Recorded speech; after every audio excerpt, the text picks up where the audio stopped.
Bom, pessoal, o estudo de hoje vai ser em 2 Coríntios, capítulo 3. Quero pedir desculpa de antemão a respeito do áudio e dos barulhos em volta, porque eu não estou no meu estúdio em casa. Quero dizer que durante essa leitura de 2 Coríntios, capítulo 3, eu vou estar falando de traduções. Nessa tradução de capítulo 3 de Coríntios, tem algumas referências à escrita à tábua do coração. Não que isso seja entendido literalmente, nem deve ser entendido, porque na tradução da Bíblia, eles usam uma técnica chamada parafraseado. Esse parafraseado dá liberdade para o tradutor colocar o entendimento dele para a leitura na nossa língua portuguesa. Então, ela não é traduzida ao pé da letra, exatamente como está lá. Então, nessa passagem de tábuas de carne do coração, você deve entender o seguinte, que o Espírito do Pai fala ao nosso Espírito, ok? Então, vamos à leitura. Começamos outra vez a recomendar-nos a nós mesmos? Ou, porventura, necessitamos, como alguns, de carta de recomendação para vós ou de vós? Vós sois a nossa carta, escrita em nossos corações, conhecida e lida por todos os homens, sendo manifesto como carta de Cristo, ministrada por nós, e escrita, não com tinta, mas com o Espírito do Deus vivo, não em tábuas de pedra, né? E quando ele fala não em tábua de pedra, é como se ele estivesse falando não como Moisés fez, mas em tábuas de carne do coração, ou seja, tábua de carne do coração, o Espírito do Pai escrevendo no nosso espírito. Então, vamos adiante na próxima leitura.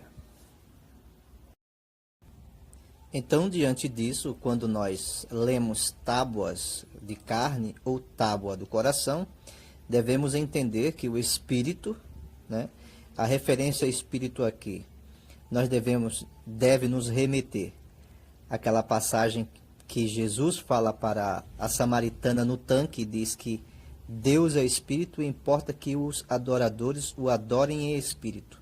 Então, quando ele diz que Deus é Espírito, ele está colocando Deus em um patamar existencial diferente do nosso, para entendermos a separação do físico para o espiritual. Então, quando Moisés escreveu na tábua de pedra, ele estava escrevendo em um plano físico. Quando Paulo diz que o Espírito escreve na tábua do coração, ele está colocando em um plano espiritual, né? Um plano existencial diferente do nosso, que se encontra o nosso espírito. E é por Cristo que temos tal confiança em Deus.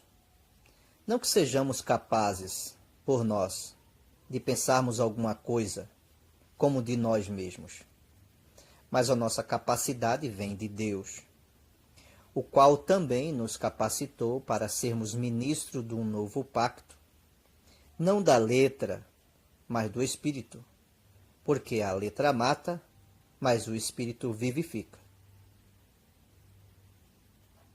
Eu quero deixar claro que aqui nesse novo pacto também existe parafraseado. Foi dado para dar sentido ao mesmo ministério, mas aqui nós estamos falando de ministérios diferentes. Aquilo que foi escrito por Moisés foi ministrado por um outro espírito diferente do espírito que Paulo está falando e narrando. Vamos à leitura a seguir.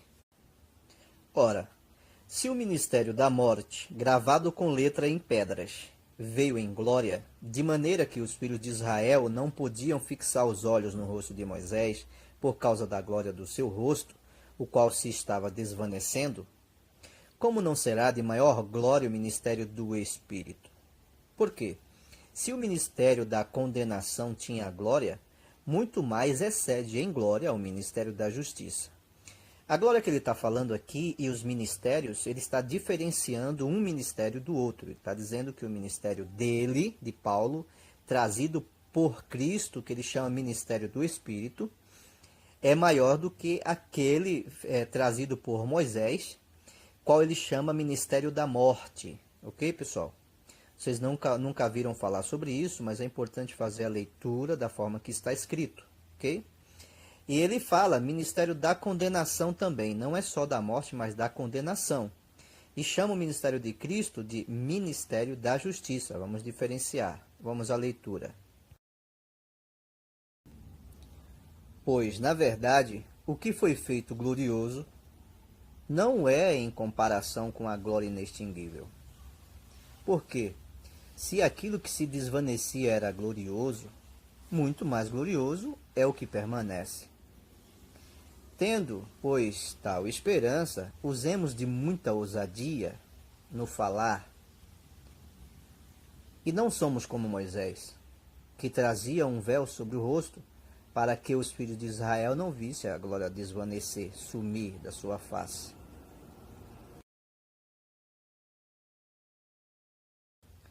Mas o entendimento lhes ficou endurecido, pois até o dia de hoje a leitura do Velho Testamento, do ministério da condenação e da morte, como Paulo deixou claro nos versículos anteriores, na leitura dele permanece o mesmo véu sobre a mente de todos aqueles que leem, não lhe sendo revelado a verdade que ocorreu lá com o véu, que desvanecia porque aquilo não era verdadeiro e permanente. Ok? É a explicação que eu estou dando para vocês. Em Cristo ele abolido. Quando você se volta para Cristo, para o ministério do Espírito, e larga aquele outro ministério, ele é abolido. Sim, até o dia de hoje, sempre que Moisés é lido, o véu está posto sobre o coração deles. Contudo, convertendo-se um deles ao Senhor, é-lhes tirado o véu. Ora, o Senhor é o Espírito. E onde está o Espírito do Senhor, aí há liberdade. Mas todos nós, com o rosto descoberto, refletindo como em um espelho a glória do Senhor, somos transformados de glória em glória na mesma imagem, como pelo Espírito do Senhor. Vejam só. Terminamos a leitura do capítulo 3 de 2 Coríntios. Esse capítulo 3 de 2 Coríntios é extremamente importante para você entender o contexto todo bíblico. E gostaria que você meditasse muito mais sobre isso. Existe uma diferença enorme entre o ministério de Moisés, ou seja, aquilo de quem Moisés recebeu e escreveu, que Paulo aqui nesse capítulo chama de ministério da morte. Gostaria que vocês atendessem isso. Ele diz ministério da morte e da condenação. E quando ele fala do ministério do Espírito, ele diz ministério do Espírito e o ministério da justiça, ok? Então,